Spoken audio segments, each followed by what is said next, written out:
Está na hora do café missioneiro, até às 2 da tarde. Acompanhe a sua revista diária da Novos Horizontes com o jornalista e comunicador Fábio Della Rui. 22 de outubro de 2015, 13 horas e 25 minutos. Está começando mais um Café Missioneiro pelo 104.7 e pela NHTV. A transmissão síncrona da equipe da Novos Horizontes. Comigo o Adriano Nedel dos Santos, o dublê de músico e professor. Ele ataca de forma muito efetiva nessas duas frentes. E eu agradeço muito a tua presença aqui. E foi às pressas, em cima da hora. E que bom que a gente tem amigos assim que encaram essas, né? E claro que tu estás aqui com um grande objetivo de anunciar em primeira mão aí a chegada de mais um videoclipe. Eu assisti alguns trechos aqui.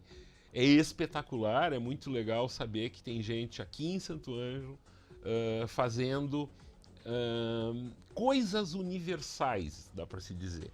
Porque o que eu vi rapidamente ali?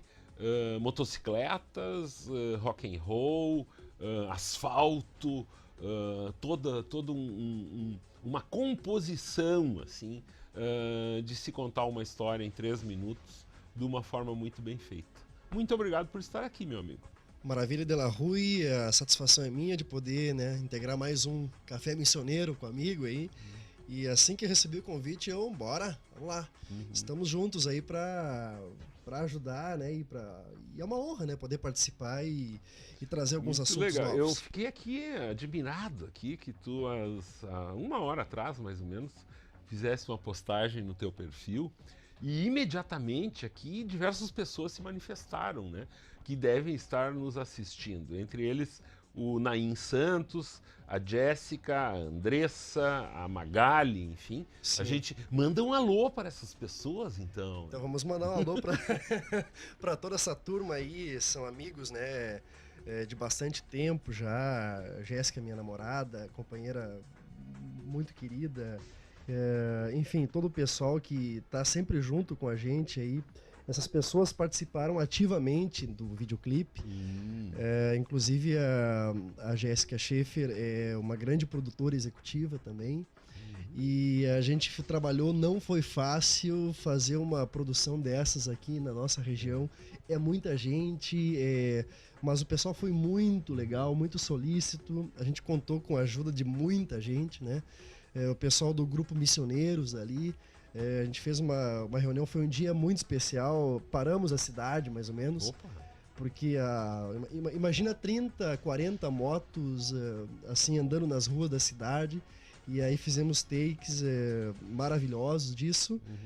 Também conseguimos o apoio do pessoal lá do aeroporto, né? Que nos deu a permissão para fazer as gravações. A gente posou lá, ficamos uma noite posando, fizemos o clipe foi um inteiro. sábado, faz um ano quase. Isso foi em janeiro, 13 de janeiro nós estávamos lá na pista do aeroporto. Eu fiquei, isso foi num sábado, né? Foi num sábado. O Mário lá foi muito legal. Uma das coisas que eu achei das imagens assim que imediatamente se transforma numa imagem muito emblemática. Eu vou deixar muito claro, não exibiremos o clipe porque ele será lançado aí numa atividade especial. Mas descrevendo, isso é divertido porque grande parte da nossa audiência agora é no FM, não ia ter como ver mesmo, né? Certo. E o pessoal da NHTV vai poder conferir depois na programação.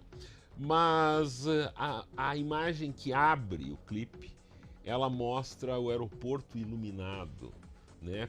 E a primeira pergunta do Marcos Luft aqui, essa luz é da onde e tal. A imagem é muito legal, né? Porque mostra a pista do aeroporto de Santo Ângelo, que inclusive as obras estão paralisadas nesse momento, mais uma vez, né? Eu estou cansado de noticiar isso aqui, né? Que as obras recomeçaram, mas já estão paradas. Vocês iluminaram, então, a pista do aeroporto, Adriano? Sim, deve ter sido uma visão interessante, né? Se passasse algum avião de cima ali, na verdade a gente correu risco, né? Claro, Porque sim. apesar de estar em reforma, a pista ali poderia pousar em pouso de emergência, né? Qualquer um, então ia ser, até foi uma pena que não pousou, porque nós aproveitaríamos o take, né? Ai, ai, ai. Mas Tudo por contanto que uma não, boa imagem. contanto que não fosse em cima da gente, tava valendo, né? Mas foi muito legal, foi uma visão única. Eu acho que quem participou desse projeto vai levar essas imagens assim do momento para toda a vida, né? O X de interdição do aeroporto, a gente colocou a banda em cima dele para ser bem emblemático, né? Sim. E mostrar que é o aeroporto, que foi nessa época. E a ideia foi justamente essa, de simular um aeroporto em atividade, né? Colocar as luzes ali como se a gente tivesse realmente dentro do aeroporto funcionando ali. E eu acho que ficou bem interessante. O pessoal vai ficar. É um clipe histórico, né? Para Santo Ângelo. Na verdade, é um clipe histórico porque trouxe toda essa questão do aeroporto, né? Da paralisado. Enfim, o nome da música é Long Roads. Significa longas estradas. Então o refrão diz longas estradas, longos dias me levando para um lugar melhor. E o próprio aeroporto também é uma condução de pessoas para lugares, né? Onde deveriam ir, né? Nós chegamos lá, vamos chegar lá. Tomara que isso ocorra, né? Porque o que a gente tem que lamentar é que se caminha para trás nessa questão. Há mais de 20 anos tínhamos a facilidade, embora isso custasse caro, de entrar num avião aqui e chegarmos em São Paulo. Sem, por exemplo, eu em particular tenho familiares no interior de São Paulo. Eu levo um tempo muito maior para chegar até Porto Alegre, para pegar o avião para ir para Campinas, por exemplo. É verdade. E isso né, a gente, há 30 anos atrás, na época do De Volta para o Futuro, que a gente vai ter que falar sobre isso agora. Com certeza. Porque eu sei que tu és um adorador do filme. Sou fanático pelo filme. E ontem, né, a data é incrível. Eu ontem fiz uma citação aqui no programa. O tema do programa não era esse, então se tornava um pouco complicado. Mas há 30 anos atrás, nós imaginávamos um futuro com coisas muito diferentes. Imaginávamos estarmos à frente. Muitas coisas estamos à frente. Sim. Se pensarmos aqui em Santo Ângelo, essa questão do aeroporto, há 30 anos atrás era melhor, Adriano. E isso é algo que não se dá para conceber, né? Pois é. Como que a coisa chegou nisso? Será que esse é o principal sinal de que estamos efetivamente aqui caminhando para trás? Essa é a pergunta, né?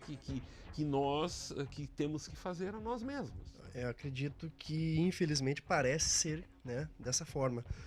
Porque o aeroporto é um sinônimo de progresso, né? Ele é um sinal, é um símbolo de progresso, né?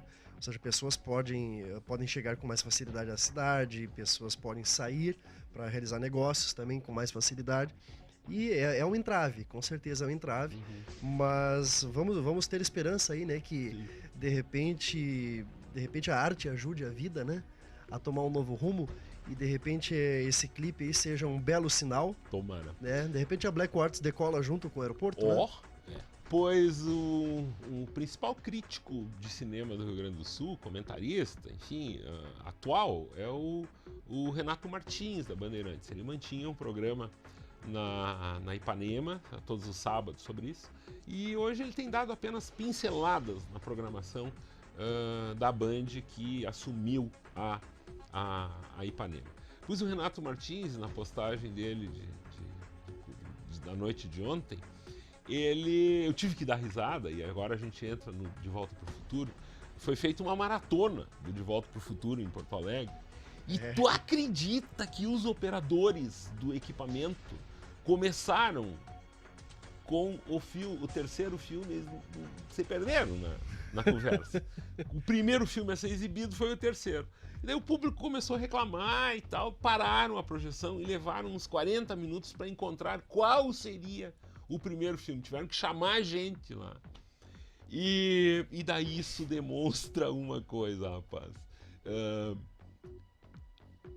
juntando um outro assunto. A Ioná Magalhães morreu no começo da semana. Verdade.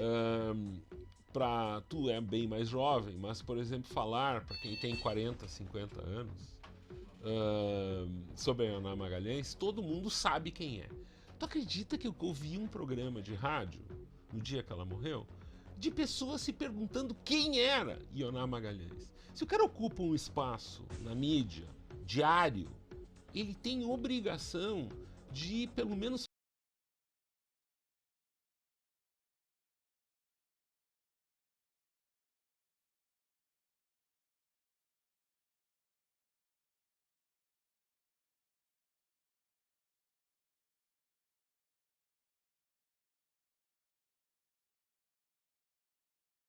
Inclusive foi o filme que poucas pessoas sabem disso, mas que me inspirou a tocar guitarra. Né, com o Marty McFly tocando lá em 1955 no baile lá, no De Volta pro Futuro 1, eu achei muito legal, tocando Johnny B. Good, do Chuck Berry e tal, fizeram até uma ensinou o Chuck Berry. Sim, foi sensacional. Essa cara do Spielberg e do Robert Zemeckis é sensacional. O filme, eu acho que eu e meu pai, que é meu companheirão pra ver esse filme aí, a gente já viu umas 40 vezes, né? Cada um deles. Sequência? Sim, em sequência, sim. E tu concordas que o segundo é melhor que o primeiro? Como muita gente diz que são raros os exemplos de trilogias em que o segundo filme é melhor. Tu concorda ou tu acha que não? Ou tu gosta dos três? Eu gosto dos três, mas quer saber? Eu acho que o segundo não é melhor que o primeiro. É que ele trouxe informações do que o pessoal esperava encontrar no futuro. E aí achou interessante. E hoje faz a comparação, tipo, olha aqui o pessoal pensou isso e não se realizou. Mas eu acho que também seduz quem gosta de cinema a questão da metalinguagem. Verdade. Né? Uma releitura de uma mesma cena.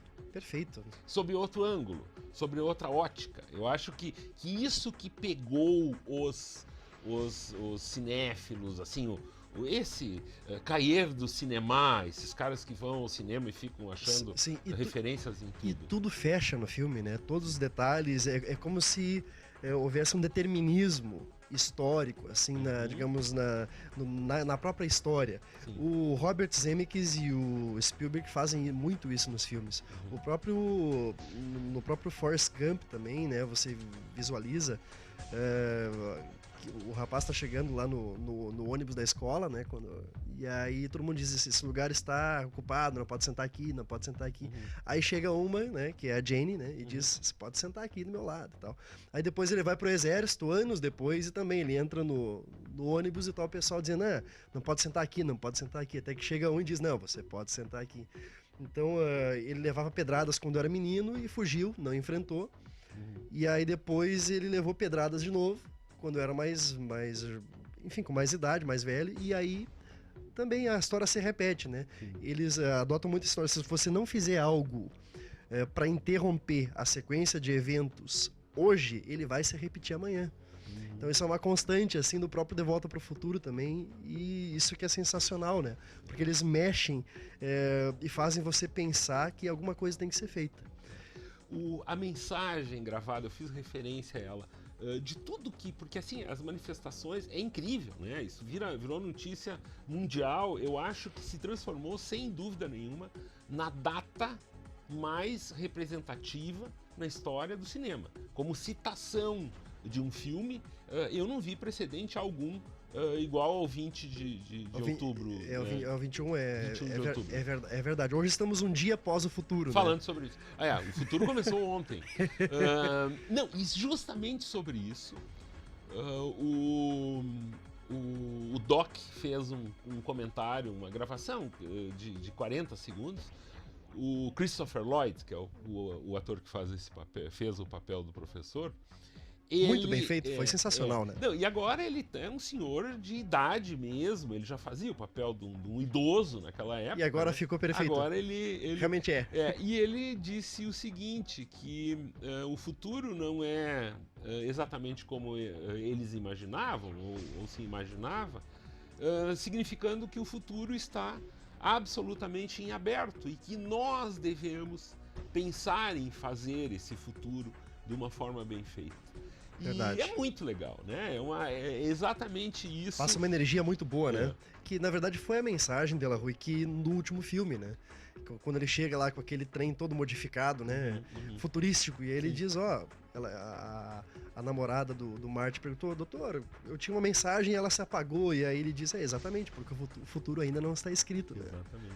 E aí agora eles repetiram isso. E naquela época eu lembro muito, o segundo e o terceiro filme, eles foram produzidos simultaneamente. O primeiro filme fez muito sucesso e daí a Paramount resolveu produzir os dois filmes com a diferença de lançamento de um ano.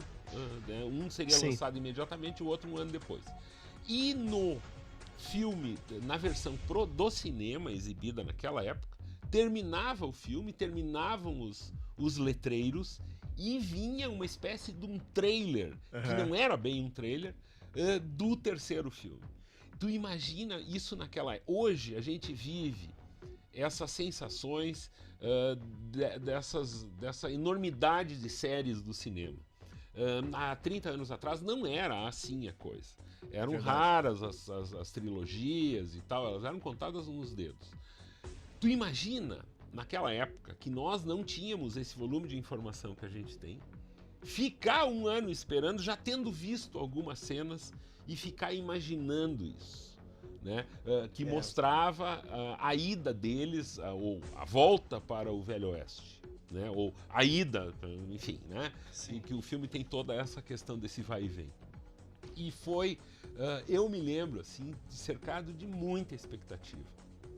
E quando o filme foi exibido, as pessoas esperavam mais, justamente por ter ficado esse ano inteiro esperando. Claro, ficaram numa expectativa gigante e aí, logicamente, se coloca muita pressão, né, na produção do filme e tal. Mas, olha, eu acho que, por mais decepcionado que alguns tenham ficado, ficaram extasiados ao final, né? Até porque foi um grande marco do cinema na Disney, tinha uma atração, De Volta para o Futuro, ficou por um bom tempo Paramount, em cartaz, estúdios da Paramount, da Universal, da Paramount, enfim, tinha essa atração. Eu me lembro que eu cheguei em 97 a ter o privilégio de poder participar, fui eu e meu pai junto lá, então foi um programa de família, foi sensacional. 5D, já tinha tipo do cinema de 6D, 5D, que eles faziam com cheiros. Sim, tinha movimento. Uma versãozinha curta para isso, né? Por exemplo, aquela cena do tubarão holográfico na praça ali, é verdade. Se imitava isso, enfim, né? Assim, ó, ontem também foi o dia de pessoas imaginarem 45 anos à frente. Eu mesmo me peguei pensando 30 anos na frente. 30 anos à frente. 2045. E daí, Adriano? Pois é, será que vamos ter a hoverboard ou não? Seria bom ter um skatezinho voador, né? E outras coisas voadoras também. Né? É verdade. Mas essa história do voador, dias atrás... Já existem protótipos, né? Sim, mas eles não são, é a questão magnética. A saída é por aí, né? De se criar locais onde isso possa acontecer, né? Mas essa questão voadora, essa questão envolvendo... dias atrás foi publicado, eu publiquei no site a partir de uma postagem da BBC, uma sequência de cartões produzidos no começo do século XX e vinham embalados, eram cartões que vinham juntos em pacotes de charuto e tal. A metade dos desenhos sonhavam com um futuro, com o ano 2000, com objetos voadores. É verdade. Né? E isso ainda é uma coisa, né, que a gente observa aí nessas maravilhas modernas exibidas na TV por assinatura, alguma coisa nesse sentido, mas ainda, né? Ainda tá muito, digamos assim, acanhada essa ideia, né? Mas é que, na verdade, o ser humano busca sempre a liberdade, né, Delão? Nós sempre estamos buscando o máximo proveito dela, tentando tirar o máximo proveito dela. E claro, a liberdade, que voar faz parte, né? E a liberdade é o tema do nosso próximo bloco, então, né? Pois é. A gente vai fazer um intervalo. Arrasa, professor, tô escutando, diz a Camila Menezes Perim. Ah, Camila, um abraço pra Camila aí, minha orientanda. É isso aí, a gente... Tá numa luta braba aí pra monografia, mas tá vencendo, tá vencendo. Então ela não tem que ficar nos ouvindo, ela tem que estar estudando, então, nesse momento. Não, mas ela tá fazendo as duas coisas com certeza. Muito bem, a gente faz o intervalo e em seguida estará de volta. Antigamente se dizia assim, liberdade é uma calça velha, azul e desbotada. Para alguns que viveram esse sonho blue jeans aí, valeu por um bom tempo. Para alguns hoje, a liberdade é pegar sua motocicleta e pegar a estrada. Eu brinquei com o Adriano aqui, porque o clipe, que a gente está hoje conversando aqui sobre vários assuntos, mas o pano de fundo é o novo videoclipe do Black Quartz, que está chegando. Pois, eu perguntei para ele se ele estava com essa febre, assim. Eu brinco, obviamente, respeitando esse gosto, mas que a minha febre de motocicletas e liberdade, ela já passou, assim. Pode ser que ela volte, eu não estou dizendo que eu abandonei. Tu tá nessa fase? Olha, na verdade a liberdade, ela assume várias faces, né? Então, existem momentos, né? E existe também o simbólico, né? De toda a história, né? Sim. Ultrapassar os limites, né? Sempre foi de velocidade? De tudo, de tudo. Assim, sempre foi uma grande... enfim, uma grande ideia do ser humano, né? Uma grande ansiedade que rondou toda a humanidade é lutar por mais liberdade, e parece que sempre que ela busca mais liberdade, ela acaba se aprisionando, né? Em algumas paixões. Que as paixões, elas podem nos libertar, né? Há picos de liberdade maravilhosos, mas corremos o risco de nos aprisionarmos nelas. Né? Exatamente. Então, tudo com uma certa, digamos assim, moderação, com uma proporcionalidade, eu acho que é o ideal. Não tem problema o indivíduo eleger uma motocicleta para ser a sua liberdade. A própria história do rock se confunde muito com alguns tipos de motocicleta, inclusive como a Harley Davidson, enfim. E inclusive tem no clipe, né, cedida gentilmente pelo nosso amigo Fabrício Pontel, que participou ativamente aí do clipe. Essa é a moto mais atriz que tem por aí, é essa. Ela também participou da gravação do material nosso aqui do Míssil Moto. Do Míssil Moto, né, que foi uma ideia muito legal. E tu vê que uma coisa, ela é universal, como tu disseste antes, porque nem a Black Quartz, né, nem o pessoal do Míssil Moto a gente chegou a conversar. Não. E eram projetos paralelos que estavam acontecendo ao mesmo tempo. Sim. Né, estávamos nós filmando o clipe sobre motos e tal, e acontecendo o Míssil Moto ali. Então a nossa região tem muito forte isso. Sim. Né, então é um hino, na verdade. Essa música a gente quer que seja, digamos assim, quase que um hino, né, de liberdade, né, de buscar um lugar melhor, que é o que as pessoas querem quando falam a palavra liberdade, né? Inclusive tem 3 integrantes do grupo Os Missioneiros hoje que estão indo para o Amazonas, né? Postaram fotos que estavam em Cuiabá agora e tal, já fazendo mais de 11 mil quilômetros, né? Então é interessante. Um abraço para eles aí. Na volta deles nós vamos lançar o clipe na sede dos Missioneiros lá, já conversamos, e fazer um auê bem grande lá. Sim. Tu me respondeu, fez uma referência interessantíssima à liberdade, mas tu estás com essa febre motociclística, assim? Sim, lógico, a gente fez o clipe todo, né? É uma grande admiração que eu tenho já desde criança, né? E tenho muitos amigos que também andam moto faz muito tempo. O Regis Dil, por exemplo. Sim, o Dil estava na Argentina. Tá viajando, foi pro sul da Argentina, né? Sim, retornou agora, né? Tá renovado, com certeza revigorado. E ele também participou, logicamente como integrante da banda, né? Mas ativamente no clipe ali. Gentilmente cedeu a moto dele, que é uma baita de uma moto. A gente falou em liberdade aqui para chegar num ponto que teve uma grande repercussão, um texto de tua autoria dias atrás, com o título O Relho e a Liberdade, fazendo uma análise do episódio ocorrido em Entre Juiz, envolvendo um vereador e o Naim Santos. Certo.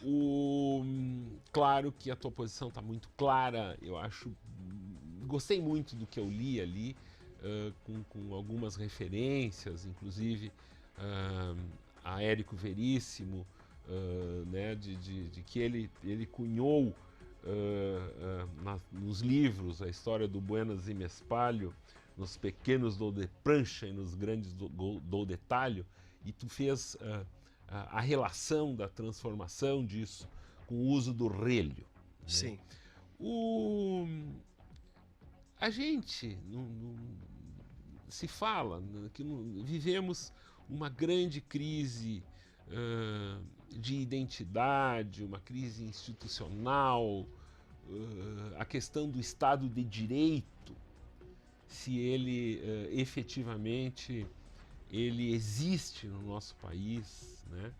E eu gostaria, sim, claro que muita gente que está nos ouvindo lê o que tu escreves, mas eu gostaria que tu comentasse um pouco esse momento e que episódios como esses, às vezes, não recebem a verdadeira análise que toda a sociedade deveria fazer. Quanto à questão da liberdade, aquilo que a gente comentou, né? As pessoas acabam se aprisionando em paixões, né? E aí acabam achando que realmente tem a razão para tudo que fazem, né? Quando na verdade existem limites. E esses limites são a própria condição da civilização, né? Nós podemos viver em sociedade. Existe uma permissão para a rebeldia, mas ela também tem limites, né? A rebeldia só pode existir com compreensão, né? Sem isso não existe espaço. A questão do infeliz episódio, né? Eu digo infeliz porque com certeza não foi agradável para quem viu, nem para quem ouviu, e nem simbolicamente pelo uso, né? Uso totalmente infeliz, né, de um instrumento que já fora usado na época da escravidão para castigo em seres humanos, né, como o relho. E também até para maus tratos em animais. Hoje em dia, né, para muitos defensores dos direitos dos animais, defendem que o relho deveria ser substituído. Mas, enfim, vereadores, deputados, senadores, eles são agentes políticos. Mas eles não têm uma autorização para agir da forma como bem entendem. Existem limites constitucionais, morais, enfim, quando se fala em decoro parlamentar, são limites morais, né, na conduta de um parlamentar, né? Então, com certeza, houve, nesse caso aí, extrapolou-se os limites, todos e quaisquer limites. Muita gente comentando que o servidor público também teria extrapolado limites. Sim. Né, ao publicar que a sua função era emitir, enfim, o seu ato administrativo, que é dar a multa e pronto, não precisa ficar postando foto em Facebook, que não é um local para isso, né? Mas na verdade era uma via pública, né? Então eu particularmente não vejo problema na manifestação do servidor, eis que, como via pública, qualquer um de nós poderia passar por lá. Inclusive, né, o Supremo já decidiu que a profissão de jornalista ela não é exclusiva de quem detém diploma. Então, qualquer cidadão poderia atuar no exercício de uma atividade jornalística. Claro que às vezes sem profundidade, com alguns equívocos, né? Mas pode atuar nesse sentido, né? Eu recomendo a leitura, isso não vai dar tempo de nós tratar de forma mais aprofundada disso, de um artigo. Na verdade, não é um artigo, é um misto de entrevista com uma avaliação do debate Fronteiras do Pensamento, que o título é o seguinte: Simpatia do brasileiro é um mito, diz o sociólogo Manuel Castells. Ele tem 73 anos, é espanhol e tal, e ele participou de um debate em Salvador, e isso está no site da Folha de São Paulo. Isso não é muito novo, isso é algo que ocorreu em maio, mas é muito interessante, que entra um pouco nessa questão da liberdade, mas também de que os políticos brasileiros, que a classe política brasileira, ela está separada da cidadania. que ela efetivamente se transformou numa classe, como existem outras classes sociais, que luta pelos seus interesses, com um verniz de que está fazendo as coisas para o povo. E que as pessoas estão se dando conta disso, e por observarem isso, essa estrutura que existe de poder, a estrutura política do país, por justamente não acreditarem nisso, que partem daí para a rede social, que partem para outras formas de manifestação, por justamente não acreditar na forma com que a estrutura existe. Na verdade, a impessoalidade das redes sociais, do Facebook, assim, aquela não proximidade física, né? Ou seja, aquela troca de energia assim, que só a presença física ela nos proporciona, ela autoriza muitas pessoas a romperem esse tal de mito da simpatia. Eu não preciso ser simpático com uma tela de computador, né? Sim. Enfim, e eu tô nervoso ali, basta colocar no computador, ninguém vai me falar nada na hora. E se falar, eu vou ficar mais brabo ainda e o debate fica interminável e gera aquela famosa vergonha alheia, né? Vergonha alheia. Mas na verdade, De La Rui, a simpatia do brasileiro, ela até poderia ter sido uma verdade há um tempinho, né? Assim, o brasileiro é um povo, né, tranquilo, um povo acolhedor e tal. Mas eu acho que com tantos estupros, né, políticos que nós estamos sofrendo, eu acredito que a nossa tolerância está chegando no nível já de explosão, né? Então, por que eu vou ser simpático se eu só tô tomando na cabeça, né? Se eu só tô me ferrando com isso. O Castells, ele fala sobre isso, que o brasileiro ele só é simpático no samba, né?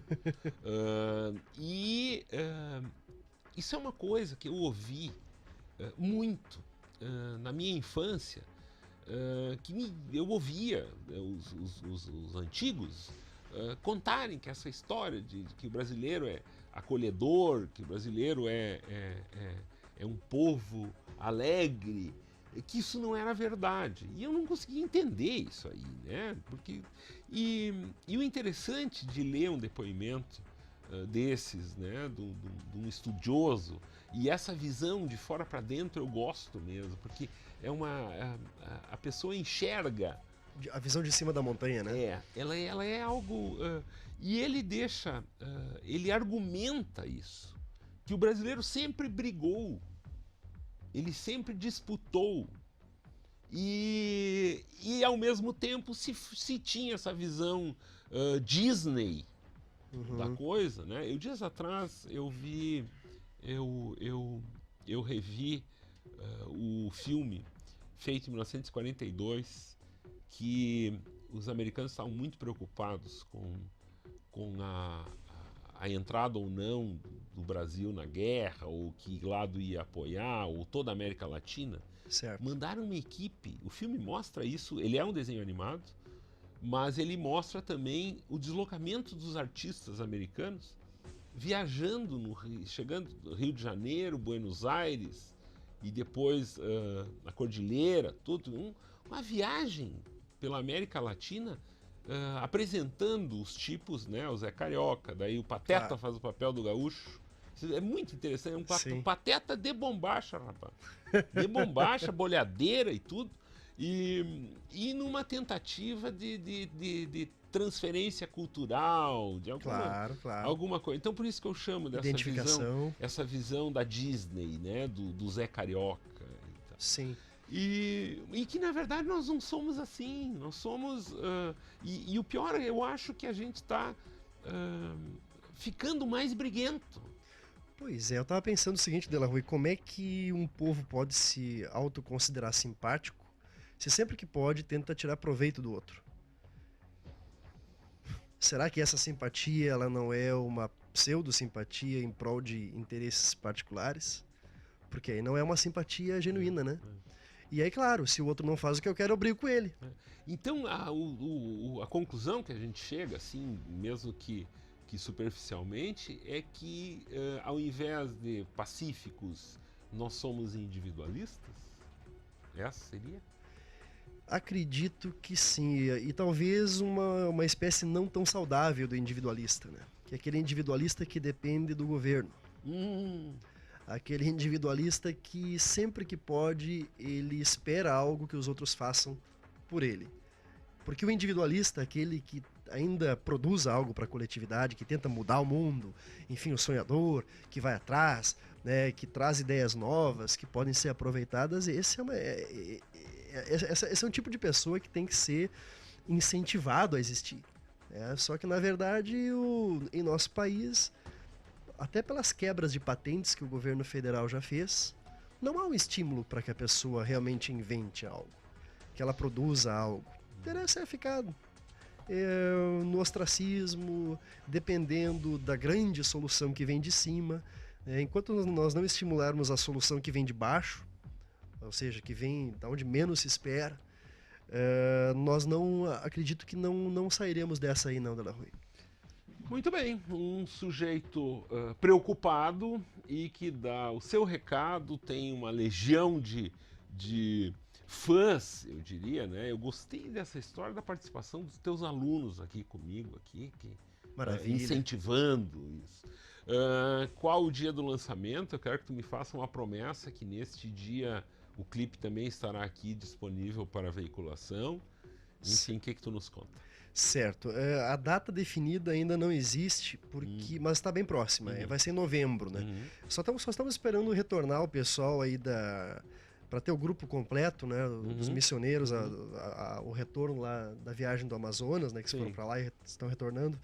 E para fazer o lançamento com eles lá, que na verdade se tornou uma grande família, né? Pela forma como a gente foi acolhido, que participaram. Tem imagens primorosas deles ali, ou seja, é um clipe que reúne as nossas estradas aqui, da nossa região, reúne o nosso aeroporto, pessoas muito queridas da nossa região que participaram, seja como atores, como figurantes. E sim, eu faço essa promessa aí que no dia, inclusive, estás convidado, e todo o pessoal da equipe está convidado a presenciar o evento lá e comer um churrasco com a gente lá, tomar um chopp e curtir rock and roll. 2h05, Adriano Nedel dos Santos esteve comigo e junto conosco o Marcos Luft, o Matheus Rasta e o Sérgio Luiz Toneto Júnior. Nesta tarde que eu enxergo uma fresta lá de fora e que um desses dias abafados que a gente tem vivido aqui e com temporais em todo o estado. Incríveis as imagens que a gente viu da região de Santiago, muito perto daqui, do que o pessoal passou ontem à tarde. Muito bem, eu retorno amanhã no Café Missioneiro, desejando a todos uma ótima tarde. Até lá.